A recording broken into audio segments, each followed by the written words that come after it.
जाएंगी, खबर दिखाई जाएगी शासन के खिलाफ, खबर दिखाई जाएगी प्रशासन के खिलाफ। अगर देश में लाशें पड़ी थी शमशान घाटों में तो उन लाशों को आपके चैनल ने दिखाए। अगर लाशों की लाइन गंगा में बह रही थी तो दिखाने का काम किया। अगर लाशें शमशान घाट के आगे लाइन लगी थी, अगर अस्पतालों में लोगों को एम्बुलेंस नहीं मिल रही थी, अगर अस्पतालों के बाहर लोग पड़े थे, कौन दिखाएगा? वहां का डीएम दिखाएगा, वहां का एसपी दिखाएगा, पत्रकार दिखाएंगे। आप जैसे ज्वलंत धारा में उसे लाएं और उन चीजों को स्वीकार करें तो मनीष कश्यप बाइज्जत बरी भी होगा और रासुका नेशनल सिक्योरिटी एक्ट भी हटेगा और वो कहीं से इसको प्रूव नहीं कर पाएंगे, किसी तरह से सिद्ध नहीं कर पाएंगे। इस बात को जो मनीष कश्यप ने बाद में कही है उससे पहले और लोगों ने पहले कह चुके हैं। आपने देखा पप्पू यादव कह चुके हैं, बिहार विधानसभा के लोग भी कह चुके हैं, बिहार विधानसभा अध्यक्ष भी कह चुके हैं और सब लोगों को कहने का फर्ज है। देखिए, जनता के चुने हुए प्रतिनिधि हैं, जनता, लोकतंत्र है क्या? जनता की सरकार जनता के द्वारा जनता के लिए बनाई गई, यही तो democracy. We the democracy, we the republic, हम भारत के लोग, we the people of India. क्या है संविधान में कह रहे हैं? We the people of India, हम भारत के लोग, हम भारत के लोग कहते हैं ना। तो संविधान से देश चलता है, अराजकता से नहीं चलता है, दादागिरी से नहीं चलता है, अन्याय से नहीं चलता है। देश चलेगा, मनीष कश्यप बाहर निकलेगा, जेल के ताले टूटेंगे, मनीष कश्यप बाहर आएगा। गलतियां हुई हैं उसी की तो वो सजा भुगत रहा है और निश्चित हम लड़ाई जीतेंगे। लड़ाई बड़ी है, लड़ाई लंबी है, लेकिन बिहार और आम जनता, देश की जनता का, देश के प्रवासियों का, पूरी दुनिया के प्रवासियों का हमारे साथ सहयोग है, हमारे साथ साथ है, हमारे साथ इसमें पूरा सहयोग कर रहे हैं। पूरा सहयोग उनका साथ। देखिए, आप बिहार बंद हुआ, बिना किसी मंच के, बिना किसी माला के, बिना किसी माइक के बंद हुआ, बिना किसी प्लेटफॉर्म के बंद हुआ, बिना किसी राजनीतिक दल के बंद हुआ, बिना किसी सामाजिक संगठन के द्वारा बंद हुआ, बिना किसी काल के बंद हुआ। पूरा बिहार एकदम बंद हुआ।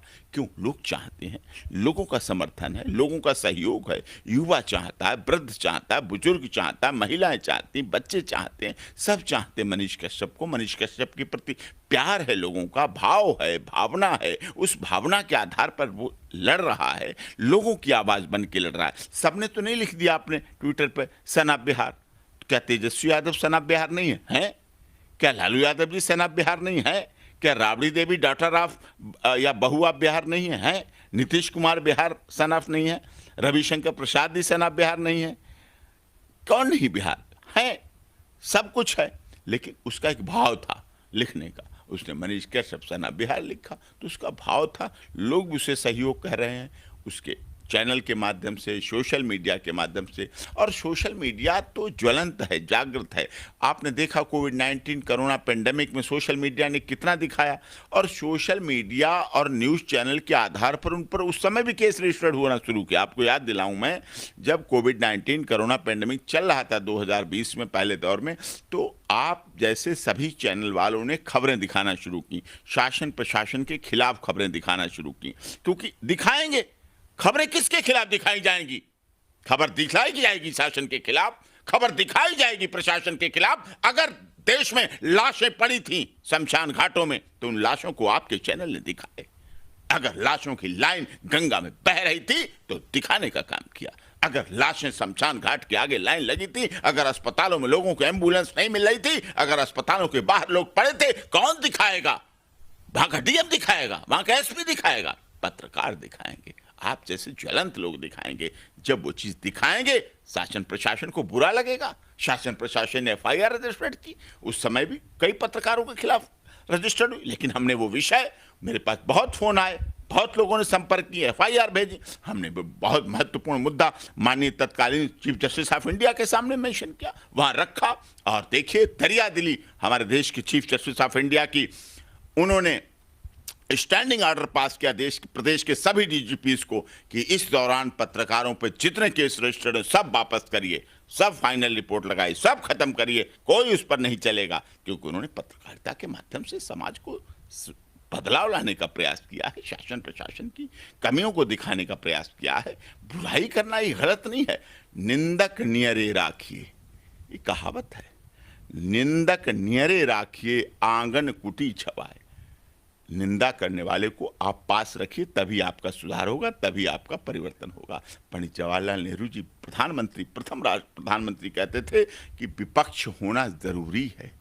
मोदी जी कहते हैं हाँ विपक्ष होना बहुत जरूरी है।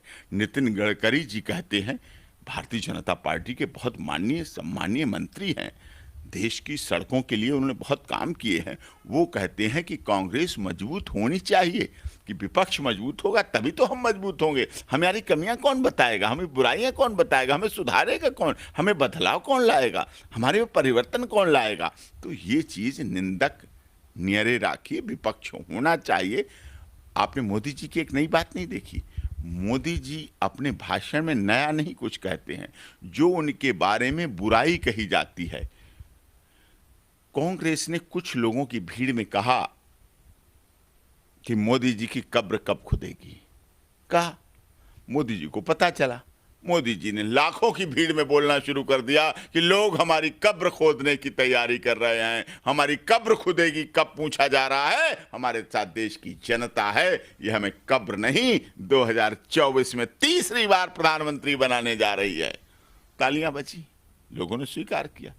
तो इस तरह से विरोध की बातों को भी अपने पक्ष में कर लेने वाला ही सच्चा राजनेता होता है। अगर आप पीछे मुड़ के देखने लगे, जब आप पद पे पहुंच गए, सत्ता पे पहुंच गए, जब आप मान प्रतिष्ठा पे पहुंच गए, अगर पीछे मुड़ मुड़ कर बदले की भावना से कार्रवाई करेंगे तो आप अच्छे राजनेता नहीं हैं। भविष्य में आपका अच्छा राजनेतृत्व तो नहीं रहेगा। अटल बिहारी वाजपेयी जी ने, जब राजीव गांधी प्रधानमंत्री थे और नेता प्रतिपक्ष होते थे, अटल बिहारी वाजपेयी बहुत बेबाक बातचीत के लिए प्रसिद्ध थे। राजीव गांधी जी भी कांग्रेस के युवा नेता थे, राजनीति उन्हें विरासत में मिली थी, लेकिन उन्होंने अपने कर्मों से भी कर्मभूमि तैयार की। अटल बिहारी वाजपेयी के घुटनों में बहुत प्रॉब्लम हुई, यहां इलाज नहीं हो पा रहा था। राजीव गांधी ने उनसे मिलके और उनके घुटनों का इलाज कराने के लिए अमेरिका भेजा। जब अटल बिहारी वाजपेयी जी वापस इंडिया आए, हम लोग मिले, हमारे पिताजी के साथ उनके साथ मिलने गए, उन्होंने बड़ी साफ बेबाक बातचीत में कहा कि अगर राजीव गांधी ना होते तो मेरे घुटनों का इलाज नहीं हो पाता, मैं तो मर जाता। इलाज कराया उन्होंने।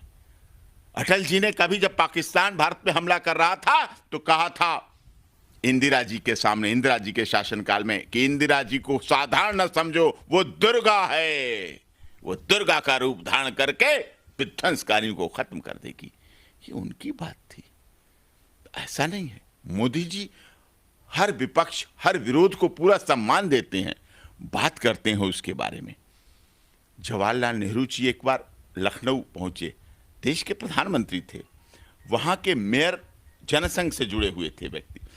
उस समय उन्हें विरोध करना था, क्योंकि लखनऊ में आए, सम्मान भी करना था, विरोध भी करना था, प्रोटोकॉल के आधार पर सम्मान करना था देश के प्रधानमंत्री जवाहरलाल नेहरू जी का, वहां के मेयर का। जब वो वहां पहुंचे, नेहरू जी को लाल गुलाब बहुत पसंद था, लाल गुलाब लगाते थे, लाल गुलाब बहुत पसंद था।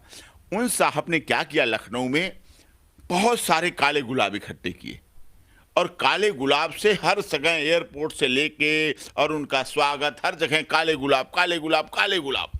अब गुलाब भी रखा था, लोगों को एहसास हो रहा गुलाब तो बहुत पसंद है चाचा नेहरू जी को, लेकिन काला गुलाब था। नेहरू जी ने ताड़ लिया मतलब समझ लिया। वो ताड़ना नहीं है जो रामचरितमानस में लोग कहते हैं सकल ताड़ना के अधिकारी, गलत इंटरप्रीट करते। ताड़ लिया मतलब समझ लिया। ताड़ना को लोग कहते हैं मारना पीटना, ऐसा नहीं है। नेहरू जी ने ताड़ लिया। हम भी ताड़ लेते हैं अपने आए हुए एडवोकेट इंटर्न को, जो हमारे साथ वकालत करने आते हैं, सीखते हैं हमारे साथ।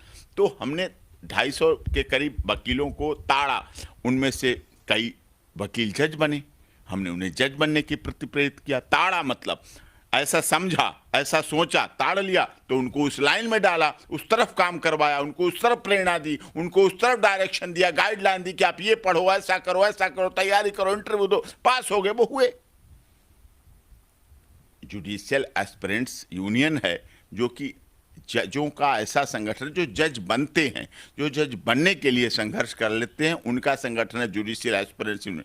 तो हम उनमें से ताड़ लेते हैं कि ताड़ लिया कि ऐसे नेहरू जी ने भी ताड़ लिया कि यहाँ कोई ऐसा व्यक्ति है जिसने हमारा स्वागत भी किया और विरोध भी किया काला गुलाब देके। वो वापस दिल्ली आ गए। बाद में एक डेलीगेशन जाना था इंडिया से बाहर कुछ चीज़ें कलेक्ट करने के लिए, कि भारत के लिए चीज़ें कलेक्ट करने, रिसर्च करने के लिए। तो उस लिस्ट में लखनऊ के उन साहब का नाम था। उन्होंने कहा हम तो विरोधी हैं, हम तो विपक्ष के लोग हैं, हमारा नाम कैसे भेज दिया? सत्ता के लोग तो अपने नाम भेजते हैं बाहर जाने के लिए।